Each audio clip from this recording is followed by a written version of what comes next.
Head on over to OGBrands.com to see their full lineup, including their two newest gummies, the OG's Naturals and the Big OGs, and find out where you can purchase the Phoenix Suns and the Big Three, take down the Charlotte Hornets 133-119, and that means, you guys, we get sexy sex. It's about time. It's been a hot minute. Here we go. 2 in a row.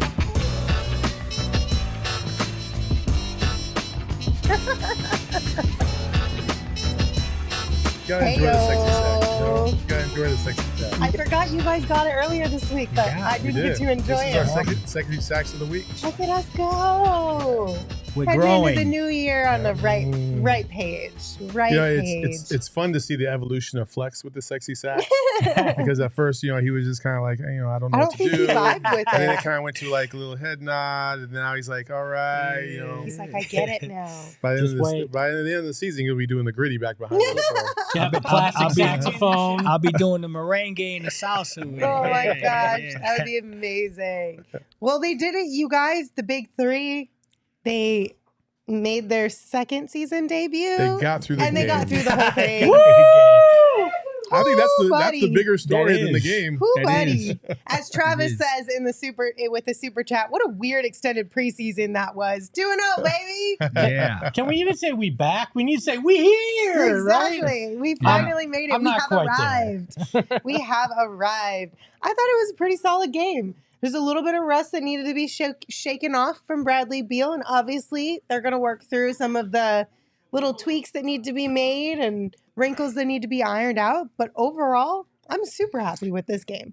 In the words of Bradley Beal, the defense was trash. A little bit. But I thought offensively, you saw some of the glimpses that you were hoping to see. I thought the ball movement was pretty crisp.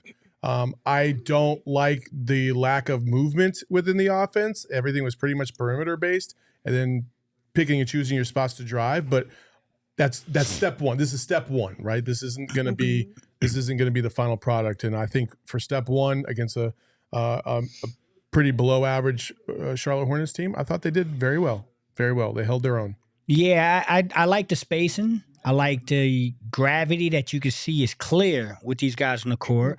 There's a lot of things to clean up, right? They can clean some things up, but the gravity was good. And even Brad Beal, I mean, he didn't finish shots today, but there were signs of the Brad Beal we know. And once he gets his legs on them and he starts hitting them shots, I think you saw it with Nurk's evolution tonight.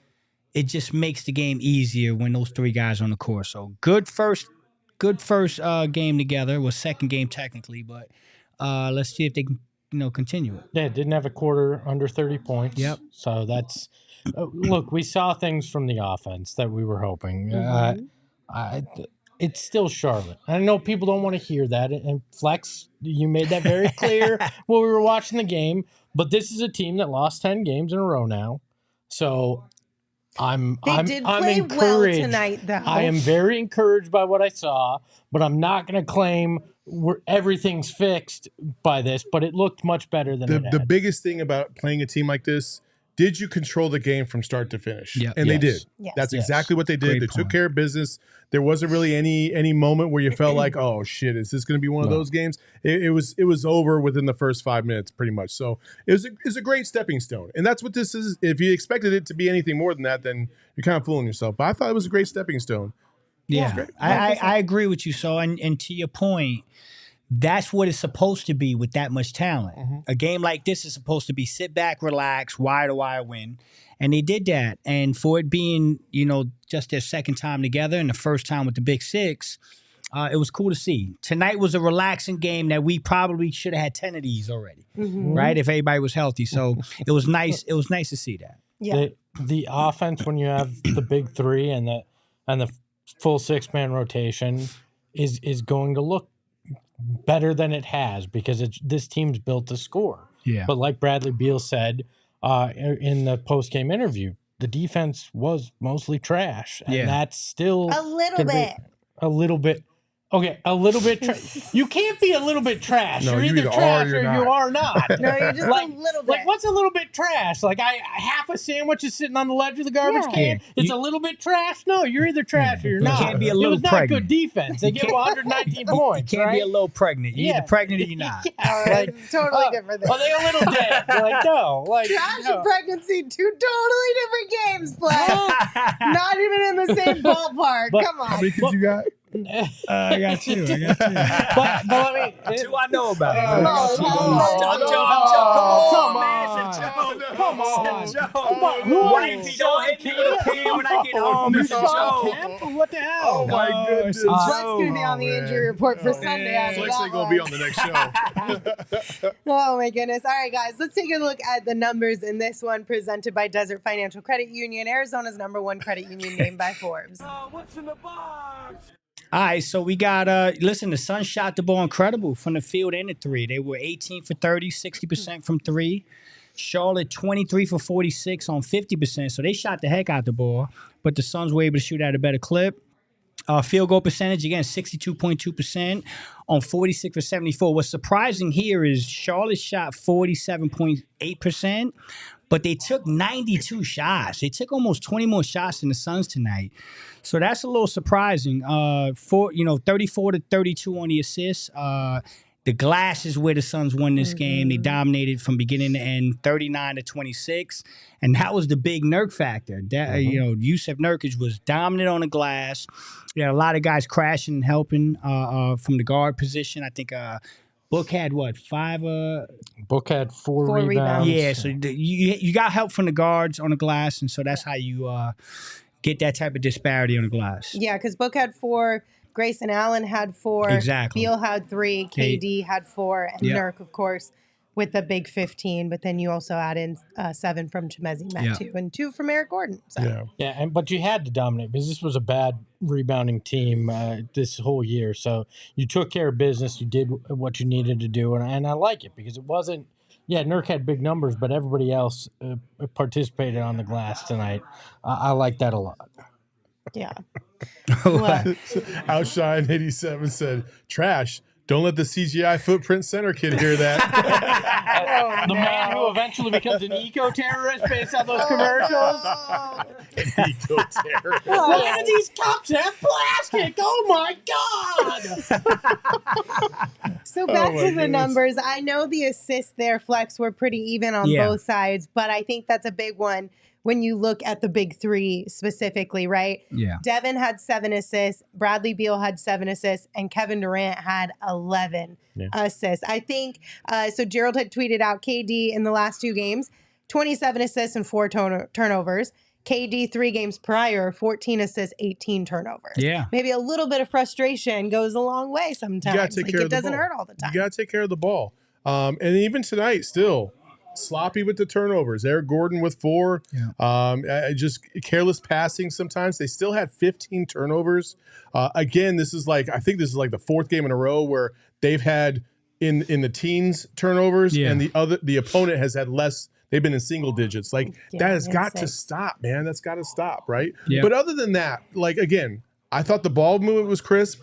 They got wide open shots in just about every single possession. Yeah. And then when they didn't get wide open shots, they threw it down low to Nurk, and Nurk got an easy bucket. So everything was flowing nice and easy. So it was cool. The big 3 had 25 assists, 5 turnovers. I'll take that. I could take that. any night. And yeah, Eric Gordon 5 with the to 1, 4 weren't ideal, but this felt like they took care of the ball better than they had it at multiple other times. And if they move the ball like that, especially those 3 guys, this team is going to be very good offensively, even if the system isn't what we want it. That these 3 guys can can do it. And what I liked was it was distributed between those three, and it wasn't predicated on Devin Booker having to be that guy. And that was huge tonight because Devin could be more of the Devin we've known.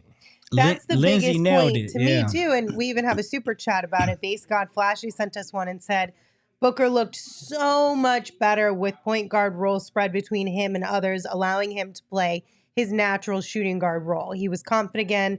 Keep this up. When you can take a little bit of the pressure off of Devin to be the main and only, sometimes facilitator, it makes a world of difference in what he's able to bring offensively. And Yes. Kevin Durant in the last couple games has really carried a lot of that load. And Bradley Beal will help as well, which we saw tonight with his 7. But it makes a world of difference when you have a couple other guys that you can turn to. Well, with Devin, it was interesting to watch Devin tonight because at first, in like the first quarter, even the second quarter, he just looked still looked like the Devin Booker we've been seeing the last couple of games, where a little hesitant, not as crisp, not as assertive on his jump shots, didn't have that feathery touch. Yeah. But then as the game progressed, and I felt like as soon as he hit that first 3, that was kind of the catalyst to keep going. Yeah. I think he hit his first 5 threes tonight, and so it looked like he was getting that confidence back a little bit. It sounds weird. Listen, even the best players in the world, every now and then will hit a rough patch, and they got to find it again. So it's not necessarily a lack of confidence. It's just trying to search for it and find it again. And then once they find it, they're usually good to go. And I thought that's what Devin did tonight. Book's first 3, me and Saul, we talked about as soon as he let it go, he held it longer than he normally does. He had a long follow through on that one. And that's the sign of a guy that's kind of trying to figure it out again. Yes. But it was right after that, it kind of went away. It was maybe the second quarter. He let a couple go, and it was like, okay, I'm back. I think the Suns have done a really good job, and I'll give Frank Vogel credit here. I think he's done a really good job in the last 2 games to try to get Book a little bit of rest early on in the game and try to get him going with KD and Beal initiating the offense. Mm-hmm. I think it's a good thing to let him be point Book, but if you allow him to get that scoring groove early, and then he can transition to point Book, he's more dangerous. Yeah, I love the point that you just made about the shot, right? Like, and if you've never been a high volume shooter, or if you've never been like in the zone, like sometimes when you shoot, there's times where you feel good and the shot's just not dropping, and you can't. You feel good and the release is pure, but you're maybe a little too strong, or you're putting a little too much touch on it, so it comes a little short. And Devin, when he shot it, what Flex is talking about is when he shot it and he landed on the ground, he held the follow through and he waited because it was like he was like trying to make sure that he had it right. Yeah. And then once it dropped, it felt good, and then he moved on and he just kind of flowed after that. And it's just kind of, like I said, it's just a little confidence thing. It's a little small thing that sometimes players do to just kind of make sure that their fundamentals are where they need to be, their form is where they need to be. Because a lot of times, if you're too quick with it, you're not giving yourself enough time to assess what you're doing wrong, right? Yeah. And so he was doing that tonight, and that flow was beautiful. It's like a self-diagnostic. It really is when you shoot the ball. One thing that I obviously have not seen Bradley Beal in this offense much at all. I'd seen him in Washington, but what I've been impressed with is how quick he'll pass the ball, like not like, oh, I don't want to shoot, but he makes the right pass super quick in an offense. And I think that got the ball moving more tonight than we had seen. And he had a 2-man game with Nurk at times out there that kind of got things going as well, which I think he may not be your primary point guard. Devin Booker may not be your primary point guard, but when you put the two together, it's a very interesting combination. And you see, okay, well, this is how they kind of envisioned the ball moving in this offense rather than being one guy. It's spread out. And I loved how quick Beal was making those right passes, even though he wasn't shooting a lot tonight. He was making the right read quick. You make a great point. Kevin Young is running this offense. Okay, that's the assumption. Fact. Yeah. No, I'm gonna say Kevin's running this offense. Okay, and they want to run the 0.5. They really want to run the same thing Monty was running last year. That's the emphasis, is to run the 0.5. Well, Brad Beal did that terrific today. Get the ball, make a quick decision. I'm either gonna blow by you, get up, or pass it. He did that really well. Now the difference. This is what I want people to understand. There's a difference when you run 0.5 with Jordan Goodwin, And there's a difference when you do it with Brad Beal because he is an actual threat to do all three of those things. Yes. He's that good of a scorer. So it looked crisp today. He looked like he was really into it and making quick decisions. And as time evolves, it's going to be more dangerous. If you remember his last game back, this is why I knew Lindsay's bet was not going to hit tonight, because I took his first game back last time, and he started off slow. Yeah. He didn't really look to score too much. I think in that first game back last time, I think he had like 10. Yeah, something like that. And I had him for 15 PRA, and it didn't work out. Yeah, but I only took 10. I know. But like it's because he's having to try to figure it out as well. Yeah.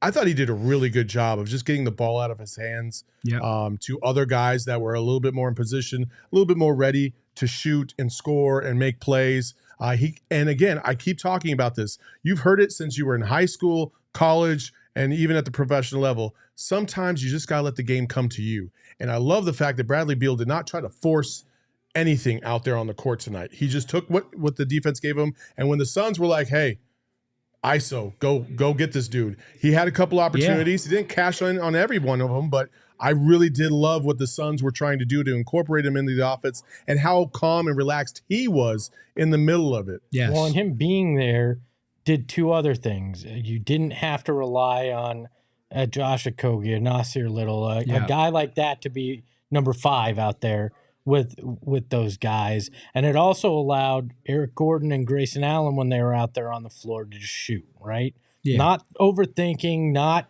trying to run the 0.5 where they had to make the quick decision. They were in their element. Shoot. That's right. You know, now Grayson can do little things too, but they were more in their natural element, and that's going to pay big dividends. Let's talk about that. The last pregame, me and Saul talked about, and this was without Brad Beal. We talked about how Eric Gordon and Grayson Allen combined, the sweet spot is about 25 shots between the two of them. No matter how it breaks out, I don't care if somebody shoots 20 or 5. As long as between the two of them, they get 25. They had 20 tonight. They had 20 tonight, and that's the Brad Beal factor, right? He's gonna steal shots, but they took 20 tonight, and I loved it. I mean, they were letting it go. Grayson still only had 8. Like, he had 7 the last game, and he had 8 today. Very efficient. Very efficient. 6 of 8. Yeah, very they were efficient. 13 of 20 combined. I love it. Yeah. I love Grayson Allen. Yeah. Good God. The more I watch him and the more, when Brad Beal comes back, you saw a little bit tonight. Grayson Allen, again, another perfect example. He does not force anything out there. Nope. And he is just such a great, he has got a great feel for when to take his opportunities and when to pass and facilitate and just be a good he had flow the best pass of the night tonight. Best pass of the night. That was beautiful. Beautiful. So I listen, I'm all in on Grayson. You all know that. Like, he's my favorite player on the team. Straight up. Wow. 16, 4 rebounds, 3 assists, did a little everything. Efficient. On 8 shots. On 8 shots. I mean, that's efficient, man. Good job for Grayson.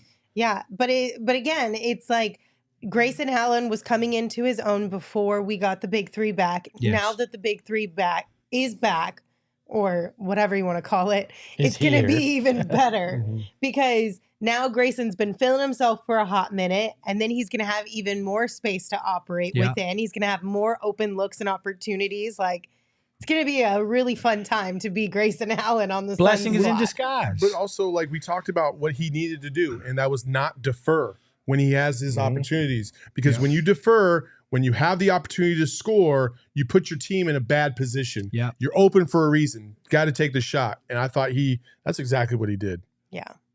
I'm not hating on Grayson Allen or Saul, you guys. I love Grayson Allen too. I'm giving Saul crap because he says it every single day in this office that he loves Grayson Allen. I mean, because I think it's such a surprise for so many people, though, because none of us liked Grayson Allen before he was in Phoenix. I mean, once he got traded to my team, I loved him. Yeah, well, I get that. That's how I ride. You got to once you accept put my the jersey flaws on, that come along, but they're your guys now. Yeah, but if he came out and shot like we felt Landry Shamet shot, he's not our guy at that point. I knew he wasn't going to do that, though. Yeah, I don't know. Listen, it takes a lot for me to like a Duke guy as an Arizona fan. Okay, that's a good point. It takes a lot, and the I fact feel like that Grayson, it takes a lot for you to like a guy in general. True. And I'm not trying to throw shade at you with that. I mean, you have high standards for like that level of a compliment towards a player. Yeah. Very true. So I Very haven't true. even gotten that yet. Now, I was and going to I've known say, it for years. it took me 3 months to see if Saul Ray like me. no, We like I you, was Saul. genuinely not throwing shade. I just think No, that you I'm have joking, high I'm standards for players on your team. So the fact that you like Grayson Allen as much as you do speaks volume to what Grayson Allen has done on this He's squad. been calling it for a minute, and I'm saying what he's saying. I mean, he's slowly becoming one of my favorite dudes too, because like he had a play today where he got the ball at the top of the key, and he could have easily deferred to Book to the left, Katie to the right. He took one more dribble, did the hop step, went right to the rack with it. And that shows me like, yo, I am here to do my job. I'm a grown man. I know how to play professional basketball. And y'all want me to take these shots, so that's what I'm going to do. That play right there, that's the one that I think you said something on it, but you was like, I love Grayson. That's the one. Yeah. I mean, that play right there speaks volumes about the type of professionalism this guy has. Yeah. He's a good basketball player, man. And he's a good dude, too, at the end of the day. Like, when you listen to him in his press conferences and things and how he handled the adversity when he first got signed to the Suns.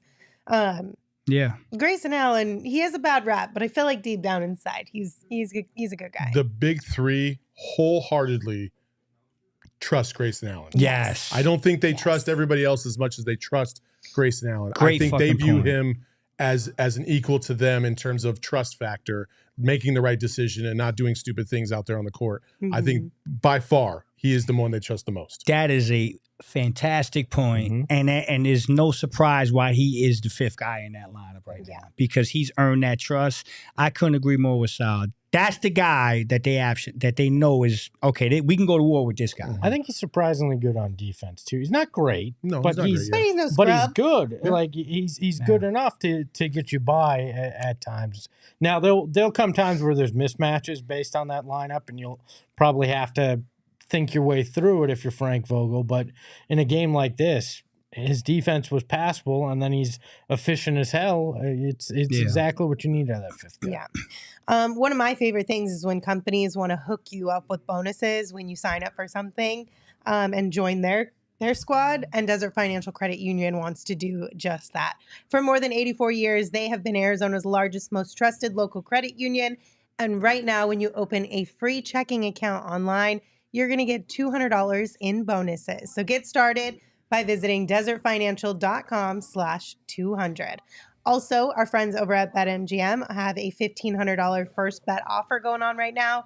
You can sign up for BetMGM using the bonus code PHNX. You place your first BetMGM Sportsbook wager through the BetMGM Sportsbook mobile app of at least $10, and if that bet loses, your bonus bets will be available once your initial wager is settled. You can check out the show notes for full details, and now you can listen to Shane talk about the disclaimer. Gambling problem? Call 1-800-GAMBLER. Colorado, D.C., Illinois, Indiana, Kansas, Louisiana, Maryland, Mississippi, New Jersey, Nevada, Ohio, Pennsylvania, Tennessee, Virginia, West Virginia, Wyoming. Call 877-8-HOPE-NY or text HOPE-NY 467-369 New York. Call 1-800-327-5050 Massachusetts. 21 plus to wager. Please gamble responsibly. Call 1-800-NEXT-STEP Arizona. 1-800-BETS-OFF Iowa. 1-800-270-7117 for confidential help Michigan. 1-800-981-0023 Puerto Rico in partnership with Kansas Crossing Casino and Hotel. Visit BetMGM.com for terms and conditions. U.S. promotional offers not available in D.C., New York, or Ontario.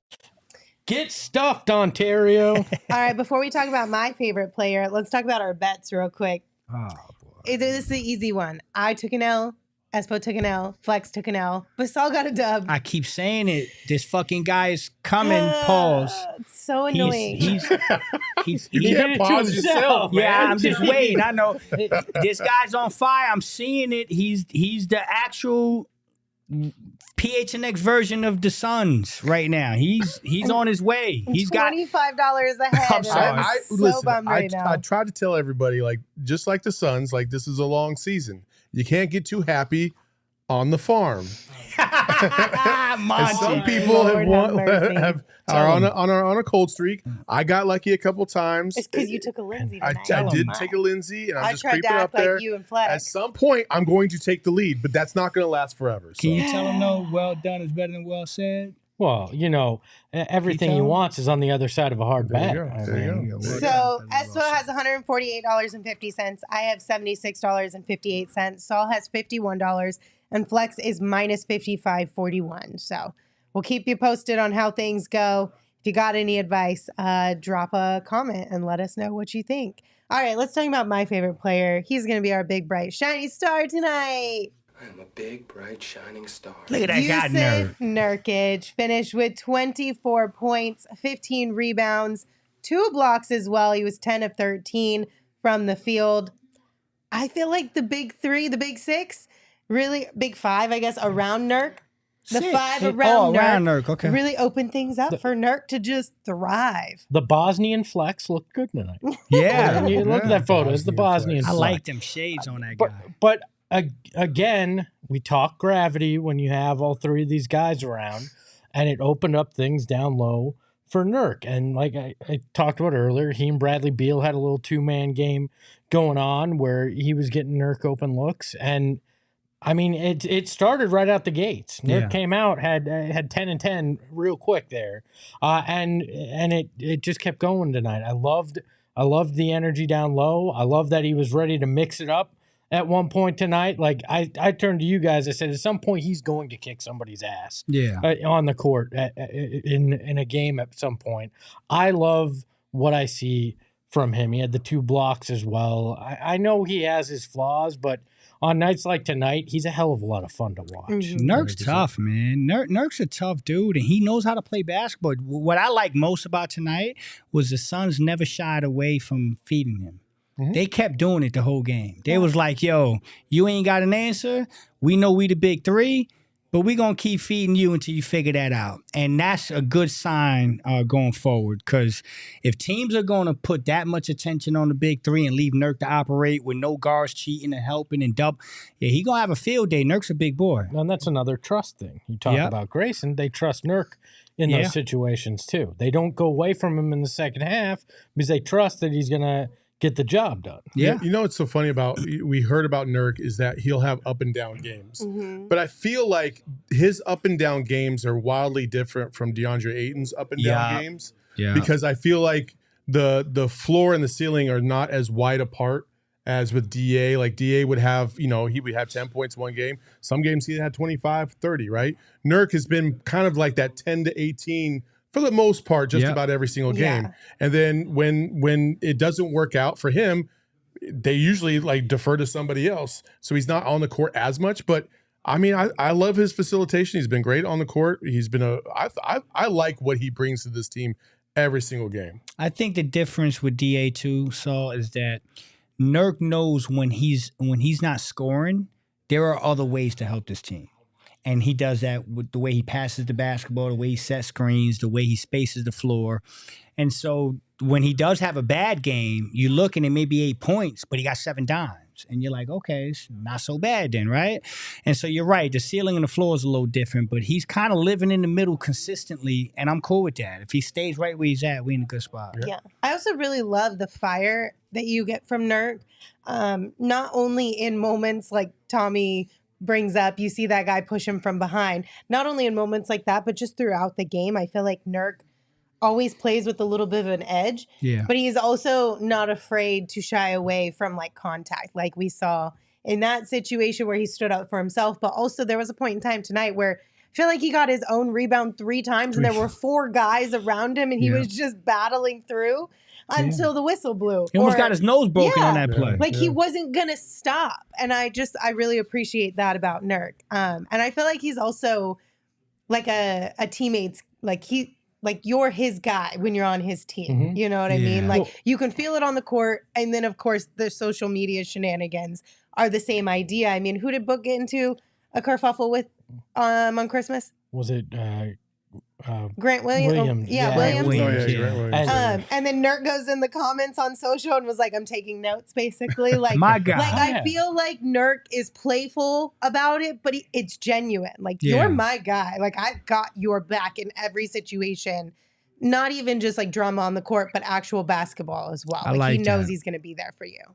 So I appreciate that a lot about Nurk. Did he break the Bradley Beal news today on social too? He did. The Suns even used his tweet in their post about it on a picture of Bradley Beal. I love him. I love a guy that'll have fun on social, not take things too seriously with that stuff too. Understand that it's there to basically have some fun and clown on some people. I mean, so yeah, 100%. But shout out to Nurk for being our big, bright, shiny star. Excited to see what more can come for him with more health on this squad. But he is definitely in the inner circle of the big three. And if you want to join a really great inner circle, you can check out our friends over at Circle K. They have a free membership program, and you can save 25 cents per gallon on your first 5 fill-ups.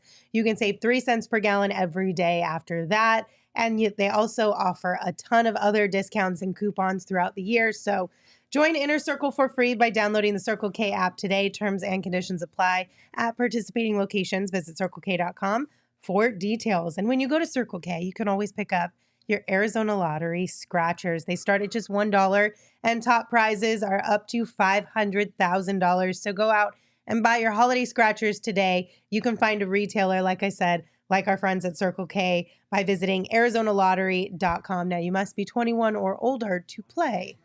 And I screwed up. Why? I screwed up. Why? I brought up DA, and now people are in the chat losing their minds about blah blah blah. Like, bro, it's not that serious. We don't care about him anymore. Like, it's over. I just was using it as a comparison to Nurk and what he's bringing to the table right now in comparison to their fluctuation, if you will, over the last couple of years. You know what I mean? Because Nurk had the same thing.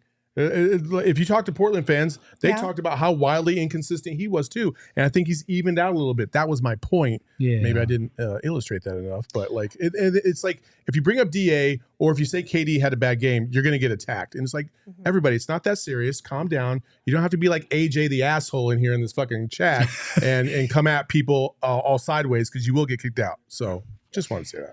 I also think, though, when you talk about Nurk and DA, like, I think it's still a fair thing to kind of compare the two because at times still throughout the season, it does get brought up. You know, when Nurk has a bad game or DA has a really good game, it's inevitable that it's kind of going to get brought up. That hasn't happened yet, though. So. No, yes, it has. But like the front office was saying when the move was made, Nurk just fits this squad better, in their opinion. And I tend to agree with them. With the squad that they have right now, I think Nurk fits it really well. Yeah. So that's all it was. Okay. But anyway. Yeah, I don't people bugging. Moving on. You want to give out some more flowers? Sure. Why not? I know two of you probably aren't going to like this one, but tonight we gave our PHNX-Factor to Eric Gordon. Look at his picture. Congratulations to Eric Gordon for being our X Factor. It's like, I know what you two are going to say. I know what you're going to say. He does. He already knows. He's skeptical. He finished with 21 points tonight, 1 assist, 2 rebounds. Yes, he had those 4 turnovers, but he had 7 3-point buckets. He only shot 3-pointers. He was 7 of 12 from the field, and they were all threes. Yes. And I said this when he talked about the touches and everything after the only getting 2 shots. I said, your only job is to go out there and shoot threes. I don't want to see you try to take it in. No, just stand there and pull. He was hesitant. Yep. He was thinking too much. Tonight, he stood there and he launched. And that's what you want from him. And the 21, all from three-point land, is exactly what you need from Eric Gordon to be that guy. I get it. I get where you're going to go with it. But I think for me, this offense works when you have Eric Gordon firing at will. EG was fine tonight, man. He let him go. He did his job. That's what he's supposed to do. I hate the little stupid turnover still. I think it really is still something that we can't ignore. Like, he just does it over and over and over. He had 4 tonight? Mm-hmm. 4 turnovers. A couple of them led to 3-point baskets. EG's fine. He just let him go. Keep it simple, dog. When he does that, he's terrific. Like, just keep it simple and shoot the basketball. Legit. Only shoot threes. I don't need you to pass. I don't need you to dribble. For real. I don't need you to go to the hoop. I just need you to stand there and shoot the three. I need you to make them too, though. Well, yeah, that helps. Yeah. Talk to me. No, I think you said it all. Okay, well, let me add a few other reasons why I handed out the X Factor to Eric Gordon, because congratulations are also in order. Eric Gordon moved to 18th all-time in 3-point makes. He passed J.J. Redick, who is at 19th, and he is just shy of passing Joe Johnson at 17th as well. That's a big-time record. Hold on. Did she just say she named him the X Factor? Well, we were fighting. And I said yes, and you were on my side. I think it's really But then cute I that fought you think against you the had to two say of you guys.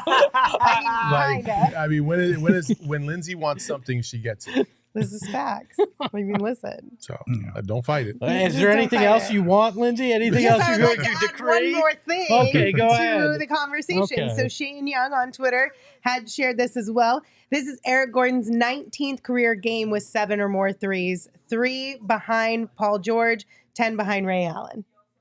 Okay. So it's not an easy thing to do. You know what that tells me? 7 threes Well, you in know a what that game. tells me, Lynn? What does that tell Every me? stat you just read out to me tells me shoot the damn basketball. And that's what he And did. that's it. Yeah, no, that's, And what, that's he what did. he You know, I'll give you did. another stat. Okay. I'll give you another Eric Gordon stat since we just loving on my boy EG right now. You know, he's got 11 35% seasons shooting from 3, which is only 2 behind Steph Curry at 13. And 3 behind KD for the most And ever KD at 14. Correct.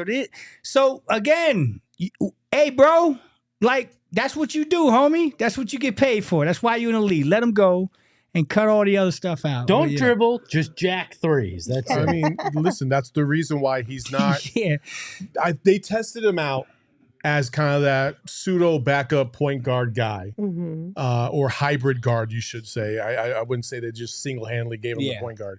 And it didn't work out. Like, it just wasn't going anywhere because he's not a facilitator. He's never been a facilitator. Never. And so, and because he's getting up there in age, he's not as, for lack of a better word, flexible as he used to be. Yeah. And so Agile. shooting the 3 is his main thing. Like, you got to shoot the 3 when you're wide open. So I like that he does that. I don't like when he tries to force things, when he tries to take to the hole on big guys, when he tries to, nutmeg a guy or whatever. Like, it never works. Yeah. So just shoot the 3 or pass the ball to a wide open teammate, fundamental style. That's it. But he was really good tonight, Lynn. 7 threes. That's not yeah. I mean, I'm 7 saying of that.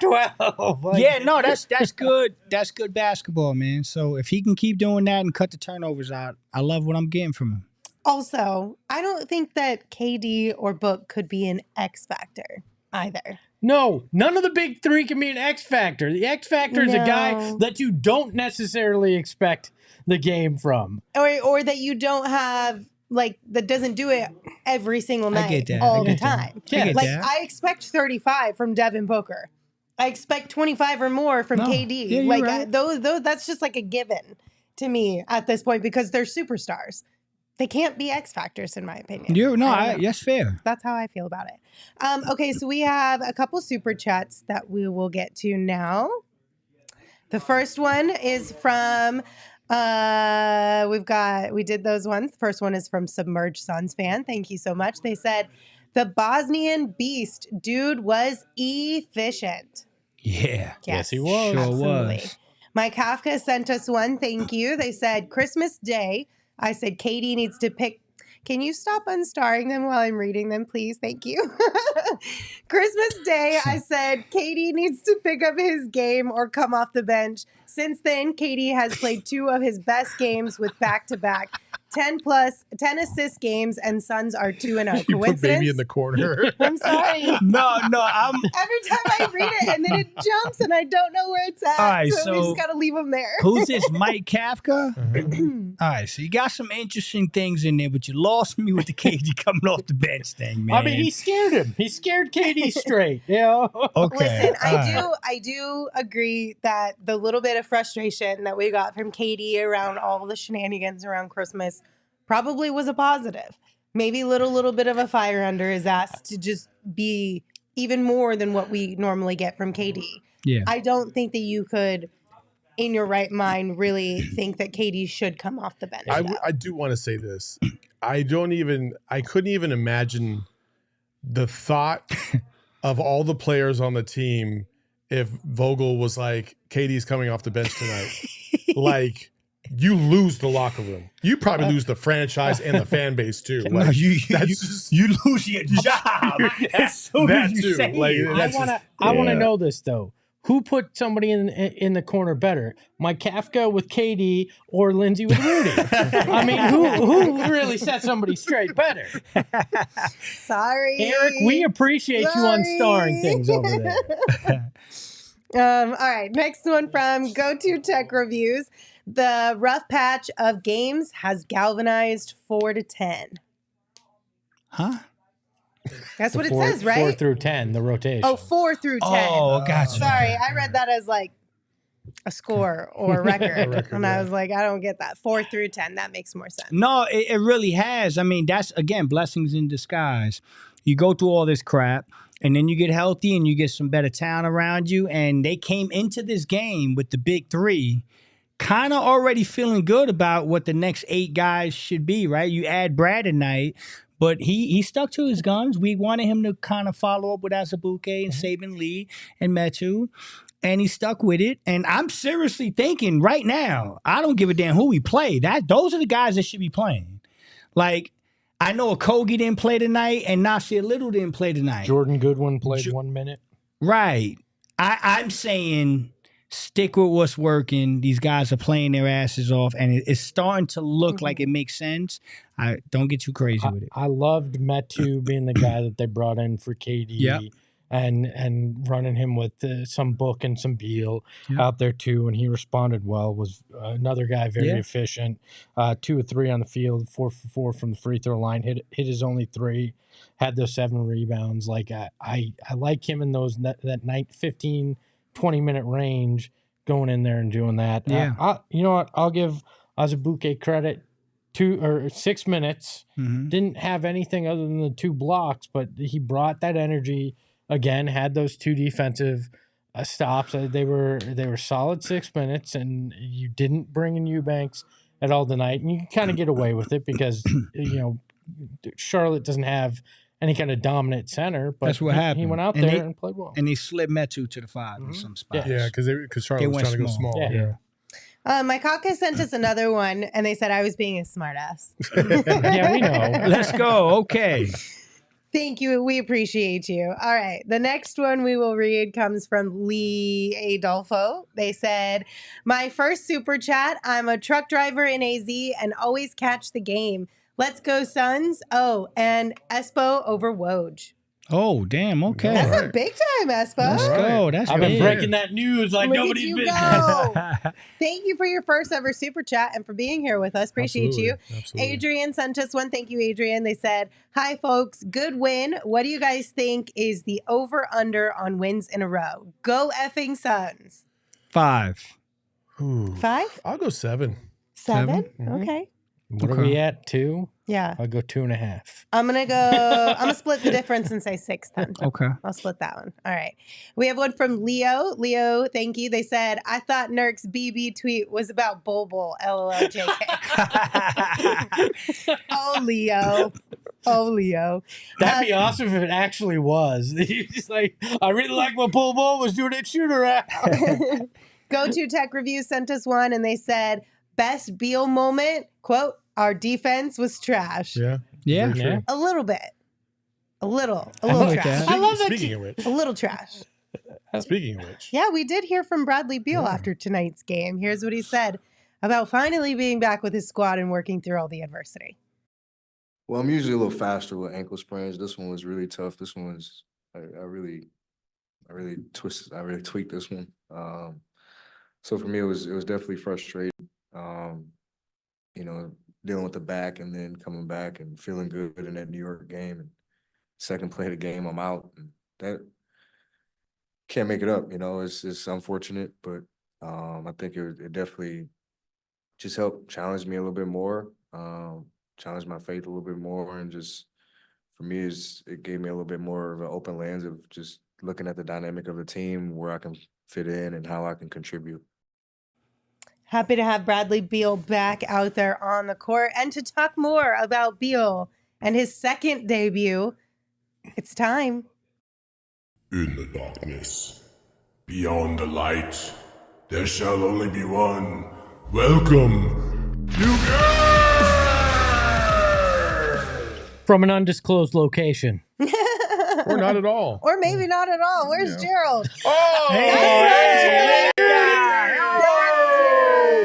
G-Money. What's Hi, going on, everybody. How you Gerald? doing? My guy. Better than you, I think, at this point, since you're stuck at home. But the good news is you still got to watch the Suns game. They got a W. You still got to hear from players and coaches. We just heard the clip you sent over from Bradley Beal. What was your overall thoughts on Bradley Beal returning to action tonight? Yeah, I mean, obviously, if you just look at the raw numbers, like it wasn't anything overly impressive, but you look at what the big three were able to do from a playmaking standpoint, how well they were able to take care of the ball, the spacing that everybody was working with out there. You know, you look at Nurkic's big point totals, that was a direct product of all the gravity around him, opening things up in the middle.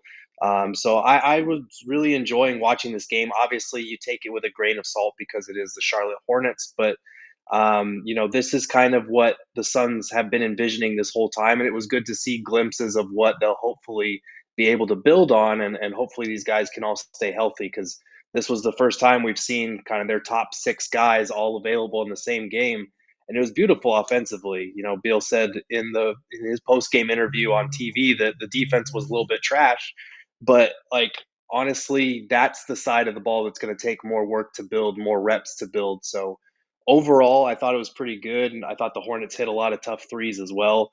So this is kind of the linchpin moment we've been waiting for, and now it's just a matter of building on it. Yeah. You say it's only the Charlotte Hornets, and I said a similar thing, but it wasn't necessarily well received by our friend It Flax. sounds different when you say it, G. You say it more. Wait. You say it more politely, G. It wasn't well received by the chat either. Like everybody thought we were being negative right off the bat. Like, Well, I think the reason why it's not well received is also because we also got our butts whooped by the Spurs and the Trailblazers. So I don't care if it's the Hornets or not at this point. There you go. As a Suns fan right now, a win is a win, regardless of who it comes from Yeah. or over. Gerald, I agree with you.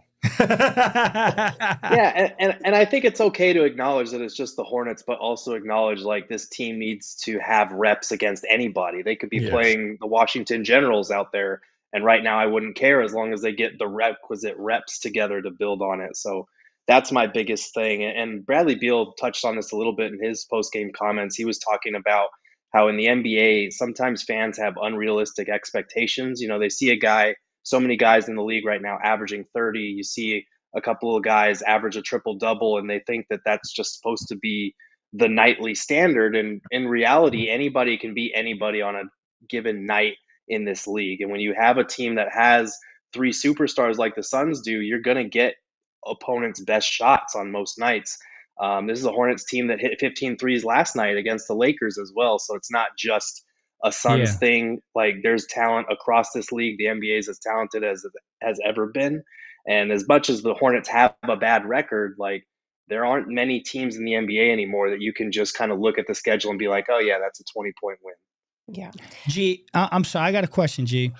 When I like what Frank has done the last two games, and today with Beal, it was pretty obvious. Starting the game with guys like Kevin Durant and Brad Beal initiating the offense, getting Book off the ball a little bit. Looks like he looked a little bit more comfortable today, a little bit more freer. I think it allows Devin Booker to be the assassin that Frank knows he can be, and he said that in an interview at one time, and then selectively become point Book. And I think that's the best version. Did Frank talk about? Did you hear any comments on that in post game about getting Book off the ball a little bit more? Not on that directly, but he did kind of touch on something you're bringing up, that Kevin Durant as a playmaker has been really good these last two games. You know, we were talking about the three prior games. He had committed, I think, 18 turnovers. And in the last two games, it's only been 4 turnovers to, 27 assists. So he's been really great in that point forward role. He knows how to operate out of double teams. And I think part of that is something that Frank has talked about a lot with Beal out, that like once Brad comes back, we're going to be able to play Book off the ball more and have more of this multiple ball handler attack that we've been kind of teasing all year long, but haven't been able to actually use. So we saw it tonight. We even saw it before Bradley Beal came back by just putting the ball in Kevin Durant's hands a little bit more earlier. And I think the results have been really good.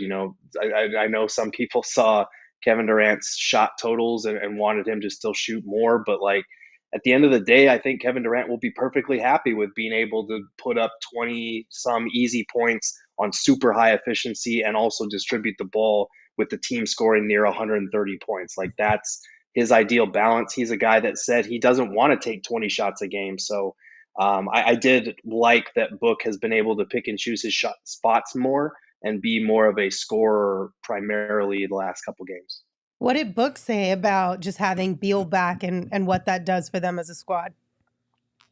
Yeah, he was someone asked him about, is it an adjustment, like getting used to having the open shots that you're getting? And he said, yeah, it's an adjustment, but I'll take it. So he's very glad to have Bradley Beal back. He was saying, it's a game changer having all of us out there. You saw the spacing. It felt as good as it looks in terms of the driving lanes that are there, the passing lanes, when the ball makes that extra pass and it's like Kevin Durant or Bradley Beal in the corner. And as a defense, you really have a hard time with that sort of thing because you're either closing out on a great corner shooter or you're trying to keep them from driving, and they can do either one. So he was very happy with the flow. I think all of the guys were. Vogel and Beal mentioned it as well, that just the way that ball is moving, that's kind of exactly what they're going for. And again, you got to take quality of opponent into account here, but these are things, these last two games, that you can build on against even better opponents for sure. Well, I also think that, the level of the opponent typically for the superstars in this league raises their level of play as well. We're going to find out on Sunday because Orlando's no slouch. They can score just as good as anybody else. They're one of the surprises in the league. They're a solid team. They played very well in the East. So it's going to be a much different game, I would assume, on Sunday from a competitive standpoint than it was tonight. So I'm interested to see how Beal reacts in that game. I have a feeling, and you tell me this, Bradley Beal is going to be a lot more assertive come game 2, just like he was the last go-around and the go-around before that. Yeah, he actually touched on that in his post-game comments. He said he felt I was a little bit too passive out there. I think I can still be more aggressive, but part of it is just kind of getting over that mental hurdle of, yes, your ankle's fine. Like mentally, you can do the things you did before. And there's only one way to do that, and that's by getting back out there. So I think for Beal, tonight was a positive first step in kind of shaking off that mental block, shaking off some of the rust. And he'll probably need to be more aggressive against a Magic team that's one of the best defenses in the NBA so far this season. They got a lot of length, so they're going to need all of their offensive weapons, and it's a good early test for this group. We joked around a little bit about Bradley Beal saying the defense was trash, but how did Frank Vogel react to it? Because it wasn't a great defensive performance this evening, and obviously that's his area of expertise. Did he touch on what he thought the defense was tonight? Yeah, I mean, he said we've still got to be better, and he was talking about with Nurkic, they've been working on a lot of different coverages, a lot of different angles to attack those pick and rolls on when he is up to the level of the screen. But I think for his part, especially when it comes to another guy dropping 40 plus points on the Suns, like Rozier, some of the shots he were hitting were really tough. Like there's not a lot you can do about some of the step back, fading away, like offside threes that he was throwing up there. I do think it's one of those situations where you need to make a good offensive player feel you earlier so that they don't get in that type of rhythm. But Rozier didn't exactly come out like shooting the lights out. It just kind of slowly built as the game went on.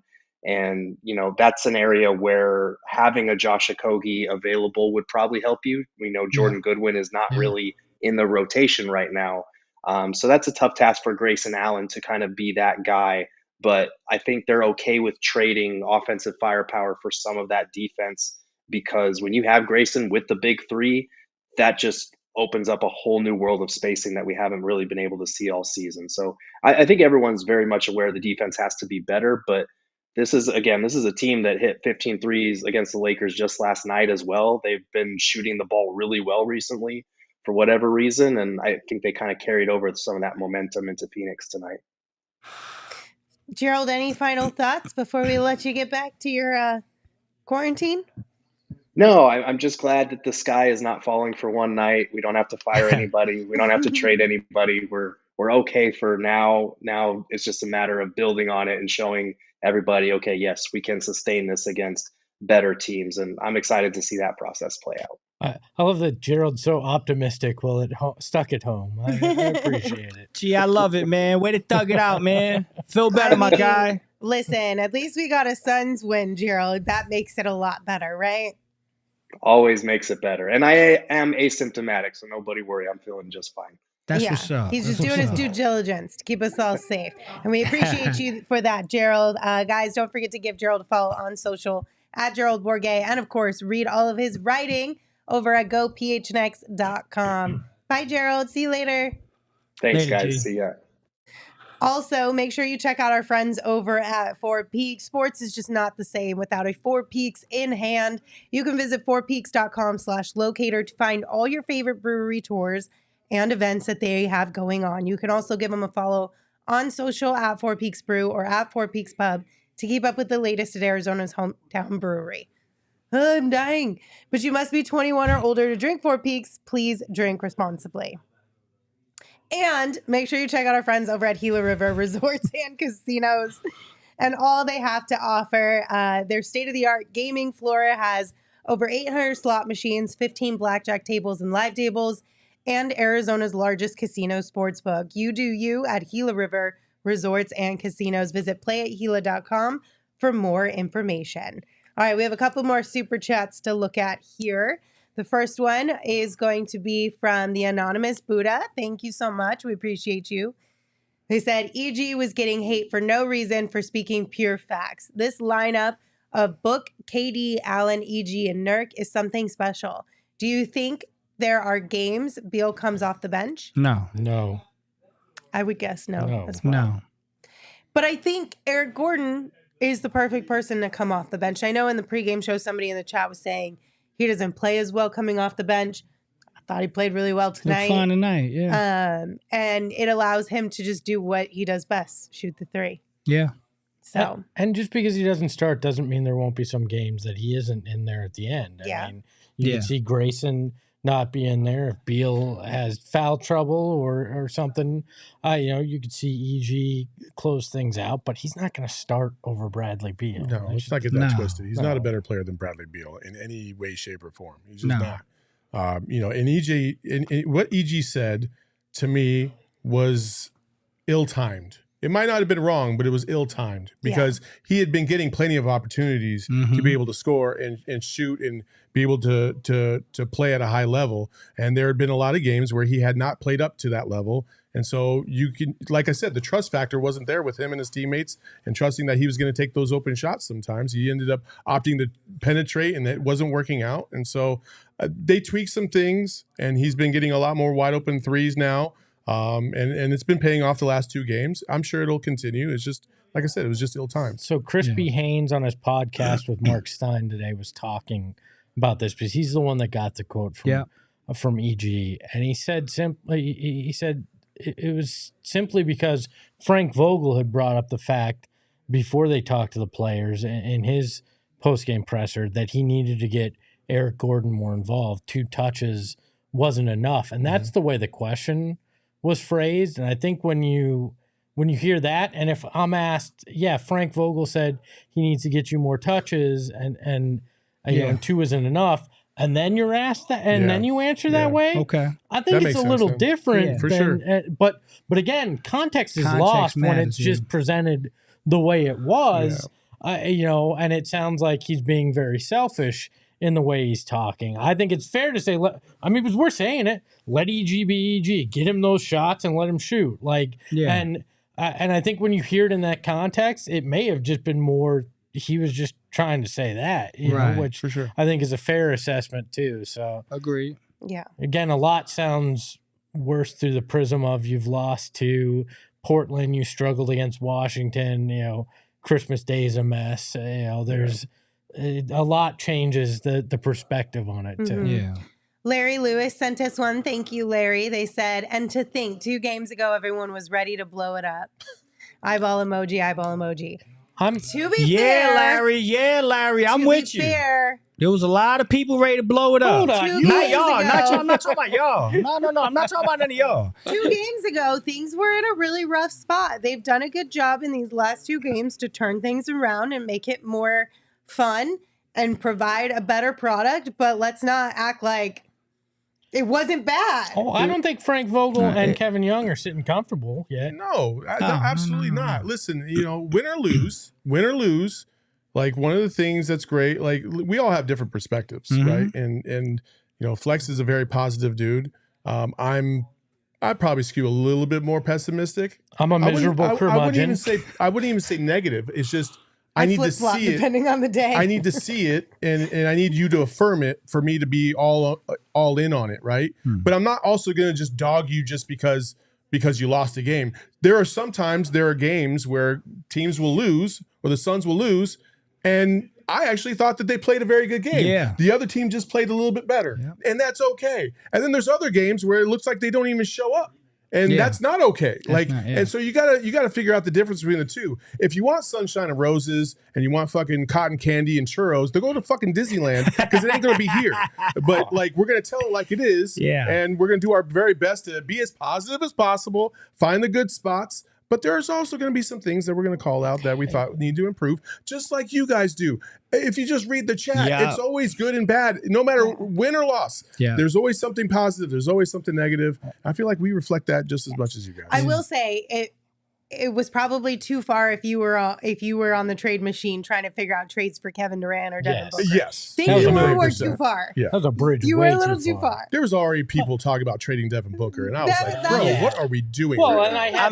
That is just tonight. asinine. I'm sorry, I don't want to cut you off, but just now in the chat, I don't know who said it, but dude said, "Can we trade Beal for Terry Rozier?" I'm like, what? Like, come on, man. Like, that may have been a joke, but the point is, there were a lot of people saying stuff like that. They weren't trying to make a joke. They were dead serious. Like, yo, this KD and Book. And I'm like, come on, guys. I'm going to make it very clear for me, too. I had, for 5 years, I had to put lipstick on a pig. I'm not going to lie to you. I'm not going to tell you that things look better when they don't. And in a situation like we saw, I'm going to be very honest, because I had to shovel that, in my time there. And I'm not doing it anymore. Gosh. All right. We have to address this. C. Watts in the chat is out of control. What's he saying? My guy. They are so upset about Bradley Beal calling their defense a little trash tonight. What's so bad about that? C says, you can't come back one game and then call your defense trash. Yes, you can. Yes, you he can. participated in 100%. it. If he thought the defense was a little bit trash, it's up to him to say the defense was a little bit trash. My goodness. Oh, and man. You're a mess. I mean, we sat there. Whoa, Jesus. I mean, we sat there and watched it the Wow. last handful of games, and it was trash. He sat there and watched it too. And Wow. then tonight he participated in it. Like, bro, It's if truthful. I'm sorry, over us, over you fans, over everybody else that's not in that team, if a player on the team says our defense was trash, What do you even mean? what the fuck are we gonna say to change that? That's true. It's their truth. If they feel like people weren't lining up and doing the things that they needed to do, what are we even talking about? And he could be talking about himself. He's the new guy, 100%. and he's missing rotations. Maybe he's saying, "Yeah, defense is a little trash." He may be just taking a shot at himself. Oh man, Yeah, come on, guys. Y'all gotta You're chill. being sassy, and I don't appreciate it. Let me put this in full jersey. If it walks like a duck and it quacks like a duck, the defense sucked tonight. All right? A little bit. I like that. All right, back to super chats. Anyway, sorry. Couldn't handle it. Go to Tech I think Review. that's the first time you've ever gone somewhere in the chat. I think so. You got me, so kudos to you for that one. Go to Tech Review said in the SpongeBob font. KD is frustrated in Phoenix. He really is. I feel like you got to do the SpongeBob when that happens. You got to do the full SpongeBob. For the audio, I made the SpongeBob You did stance make and the face. I think KD is really Hey, frustrated. listen. A little bit of frustration, like I said. Yeah. You got 2 really solid games after that. So I'm mad about it. I was surprised to hear. I did not realize this. Yeah. Maybe everybody else heard this. I did not hear it. That that it got a little contentious on the sideline against the Rockets in the first half. KD was upset, and guys kind of vented right there on the sideline, and they fixed it. And KD even talked about it. They talked about it in the pregame show tonight about how they managed it, they got through it, and they figured things out. And sometimes when you have to yell at each other, it's okay to air it out in those moments because it will end up fixing things sometimes, not all the time. And I think everybody was frustrated. It wasn't just KD, and that's the thing that just irritates me. And irritates all of us. It's like, it's not just KD that was frustrated. No. We know Book was frustrated. We know the coaching staff was frustrated. We know the front office was frustrated. All the other players are frustrated because nothing is aligning the way that they hoped it would here initially. But hopefully it will, and things will change, and they will find a flow, and they will resemble one of the best teams in the NBA like we thought they would at the beginning of the season. But it has obviously been a little bit more of a chore than we expected. That doesn't mean that they won't get there. Yeah. So it's going to be all right. Go ahead, Lance. No, go ahead. No, I was going to say, I think Homie at the beginning of the show nailed it when he said it felt like a 30-game preseason. Yeah. Like, and unfortunately, that's what it feels like, and that's what it might actually be. But now it's time to move on. Like, we got 2 games of good basketball, and we got a nice 5-game homestand remaining, right? Let's see what happens, and let's evaluate this team in about 10 games. All right, next super chat, Larry Lewis says, what do we got to do to get all 5 of you in the studio? First of all, that's probably never going to happen because we don't have the technical capabilities to have 5 people. What you got to do, Larry Lewis, is buy us a bigger studio. Yeah, I mean, like super big, right? And so there's that, number one. Number two, you'll notice from time to time, it might even be 3 or 2 of us on the show. Hell, one time it was just one person on the show, right? It's not because we pick and choose. It's not because we pick and choose. Oh, well, they lost. I don't want to be on the show. No, we have assigned roles every single game, every single night. But sometimes, especially in the last 2 weeks, people get sick. Or the holidays happen and people take vacations. We're normal people. So that'll happen from time to time. So when you don't see somebody on a show, it's not because they selectively said, I don't want to be on a show because they lost or won. It's because it just was the schedule. I call bullshit. My solo game, when they lost, I'm pretty sure you all went, I'm good. No, I'm good. I'm not doing it. I mean, especially Gerald, who was here till halftime and then was like, the voice can't go. Listen, was I at home and did I turn on the post game and see that you were solo at like 15 minutes in? Yes. Did I sit there and think, man, should I call in? Should I like put on some clothes and go jump on the show? Now I'm uncomfortable that you were watching me naked. I watch every post game naked in my bed every night. Free ball watching the PHNX show, man. Hey, I'm comfortable in my own skin. We're not comfortable with you in your own skin. The next time you guys do a show without me, you're gonna think about that. I just got the vision. You know what? I got the vision of that movie Baby Boy. Oh, when he walks in. Larry Lewis. Hey, he's Larry trying to get that studio. Sent us $100 and said, "Well, start the fund." Let's go. Let's go, Larry. We'll name it the Larry Lewis Studio. Yes, absolutely. Larry, if you hit me up on Twitter in my DMs, and if not there, you can hit me up on Instagram in my DMs. I'm gonna hook you up with something. Thank you, Larry. It's feet pick. Appreciate you, Larry. A couple more super chats it's a picture here. of me in bed watching the Bulls game. Alfredo sent us one, and they said, Beanie Lindsay over Headband Book. Thank you. Appreciate you. Agreed. Enslow sent us one. They said, if it looks like a duck and quacks like a duck, it must be a Phoenix Suns 2-game win streak. Woo! Let's go. Thanks, Enslow. Michael sent us one. Thank you, Michael. They said, I'm glad the Suns were frustrated. Sometimes that's what teams need to get it together. Love seeing KD, Beal, Book share point guard duties. Couldn't agree more. Absolutely. 1,000,000%. All right, we have one from James as well. Thank you, James. They said, we need to boot out all these non-basketball participants from the chat. Beal solid, great spacing. Espo, suck it Ontario, gets me every time. LOL. I like that, James. That's what I'm talking. And don't kick anybody out, but I like what you're saying. Listen, like so AJ got kicked out earlier, but he came back. He got put in timeout. Yeah, you got put in timeout. And I told Eric the next time he came back, I said, who cares? Like, just let him be. Like, I don't care that he thinks that I'm not a real Suns fan, even though I've been around for 44 fucking years following this team. I don't care. And he loves Flex. And Flex and I love each other. Yeah. It's all good. Like, I don't understand like why we got to try and pit people against each other or call people fake fans or whatever like that. You might be new to the show. We've been doing this for 2.5 years. Like, this isn't something new. Like siblings. It's just been what it is. So. It's all family here, man. It is, man. This is big family, and ain't no fake Suns fans. And y'all here. are part of it too, Yeah. which is why sometimes we bicker with you too. Yeah. I have a question for you, Lindsay. Yeah. Is there a traffic cone under that beanie? Why? Because it's so high. It's got a pretty big point. You and know it's what, orange. Espo? Yeah. It's because it hasn't fully stretched out. I just got it. AJ just So it'll asked me, get where there. was Saul raised? I was born and raised in Arizona, buddy.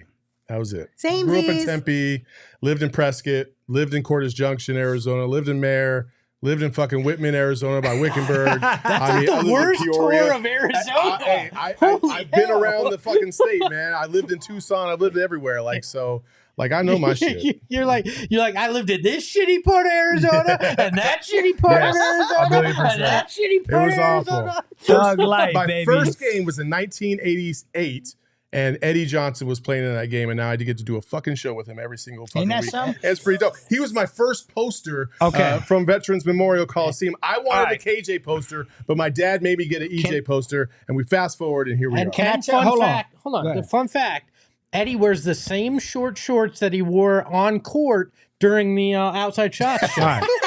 So I got a fun fact that I want you to confirm with him that he told me, but I'm still got to confirm it. My first ever basketball game, which made me a Suns fan, was in I believe 87 to 88, Brendan Byrne Arena versus the Nets, and I was talking to EJ about that, and he goes, "You know some Flex? That's the day I got traded."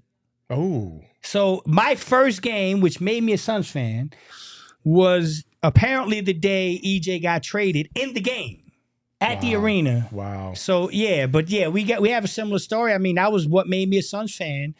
And yeah, same thing, 88, right? That's Yeah, what you said? listen, So, man. yeah. Like, you know, one of the cool things about being a Suns fan, especially like I didn't appreciate it as much here because, you know, growing up here, you know, the games are here, you're local, you know what times they're going to be on.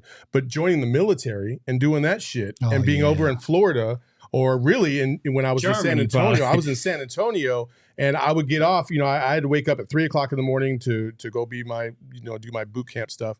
And then I get home at like 10 o'clock at night and the Suns would tip off at 11. Yeah. I would literally have to stand up so I wouldn't fall asleep so I could Oh, watch these fucking games.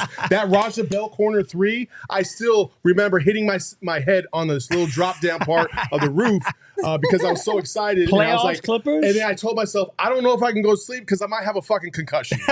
So like, don't question my fucking Suns fandom. Was that okay? Clippers? Yeah, Clippers playoffs? Yep, Yeah. yep. Oh, Raja my Bell in the corner three, man. That was I fucking nuts. love hello. EJ getting traded made you a Suns fan. No. Eddie, I gotta tell you, the day you got traded, I was a Suns fan. Yo, y'all make everything. You're right. They sound like that. But no. EJ didn't get traded, made me something. I love right. EJ. Couple more super chats, then we're gonna say goodbye. We got one from Tracy, Espo's wifey, and said, "By the way, chat, they got the W without the purple pants. Just saying." Thank God. W's without him. Tracy Facts. wants to retire the purple pants, but Tracy, I don't know if you're going to be able to convince the chat on that one. I don't know. Do I bring him? Let's put I a don't poll in. know. Do I bring him back Sunday? New Year's Eve, do the purple pants No, come no. back? And then we also Okay, got one from yeah. Gordon. Thank you. They said, this is starting to look like the offense we've all been waiting for. Go Suns. Hopefully, baby. Yep. Good we're- things come to those who wait. We're getting there. We getting We'll there. see. We're getting there. All right, guys. Well, thank you all for hanging out with us. See, we're good. It's all love. AJ, we good, man. Sorry, we got, AJ, I you love got you, a my little G. taste of Chelsea, the alter ego tonight. When I'm sick, apparently it just comes out like it's nothing. I love it. I love it. don't have any patience, apparently. Let's give a shout out to Shelton Too Cool, who says, longtime listener, first time commenter. I feel great about the Suns going forward if they go 5-1 on the homestand Okay. and are fully healthy. Let's I go, love that. Sean. I like that. I Sheldon. think we going undefeated, baby. What's up? Thanks for commenting. Yeah, absolutely. Thank you all for being here and hanging out with us. It's been a lot more fun these last couple days, which I have missed and have desperately needed. So I'm glad that we all get to be here having a little bit more fun and joy in our lives together. We will not have a show for you tomorrow, but we will have a show for you on Sunday. 30 minutes before tip-off, a pregame show, and then, of course, a post-game show. So plan to come hang out with us on Sunday. Until then, you can give the show a follow on Twitter at PHNX_Suns. You can follow me at Lindsay Smith AZ. You can follow Saul at Saul_Bookman. You can follow Flex at Flex from Jersey. And you can follow Espo at Espo. Espo, take us home. Oh, the pants ain't going anywhere. Ahoy, hoy! We all silly like the mayor.